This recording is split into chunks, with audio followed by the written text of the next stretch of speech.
Bonjour à cette nouvelle vidéo. Donc, nous allons voir le pronom en, la deuxième partie. Donc, voir comment ça fonctionne à l'impératif affirmatif, mais également à l'impératif négatif. Alors, premièrement, l'impératif affirmatif, prenons la phrase, par exemple, prends du pain. Donc, j'ai mon complément qui se trouve ici. Et donc, comment ça se passe? Je vais le remplacer par le pronom en et je vais dire prends-en, tout simplement. Et vous remarquez qu'il y a un trait d'union. La place du en est derrière le verbe. Donc, un autre exemple, mets des lunettes. Tout simplement, je vais dire mets-en. Alors, si j'ai un verbe qui finit par e, mange de la salade. Ici, j'ai mon complément. Donc, je vais dire tout simplement mangeant. Est-ce que c'est correct? Souvenez-vous des deux phrases précédentes. J'avais dit prends-en, mets-en. Vous remarquez qu'il y a la prononciation z. Et donc, pour garder cette même prononciation, je vais devoir ajouter ici un S.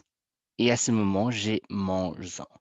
Donc, je respecte la musicalité. Prends-en, mets-en, mange-en. Donc, ce S n'est pas orthographique, il est purement euh, euphonique, hein, comme on dit en termes techniques. Achète de l'eau. Donc, vous voyez qu'ici, il n'y a pas de S. C'est tout à fait normal. Et je vais dire achète en, mais je n'ai pas la musique, donc je vais mettre ce petit S en plus pour avoir le son. Achète-en. Donc, bien faire attention que ce S est purement musical, mais on doit l'écrire. Alors, à l'impératif négatif, ne bois pas de café, mon complément c'est de café, article 0, et je vais dire tout simplement ne, et je mets le pronom en. Ne en bois pas. Vous remarquez qu'il y a ici deux voyelles, et donc je devrais faire l'apostrophe. N'en bois pas. Ne bois pas de café, n'en bois pas. N'ajoute pas de sel. Ici, je remplace le complément et je mets en. N'en ajoute pas. Pour résumer, quelle est la place du pronom?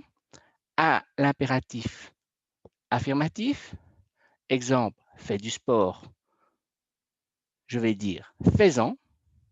Le pronom est bien placé derrière le verbe et vous remarquez qu'il est précédé d'un trait d'union.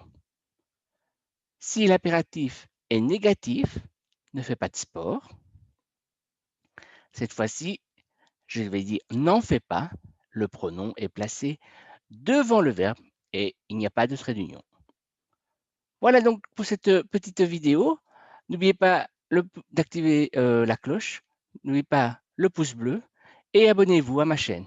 Merci, à bientôt.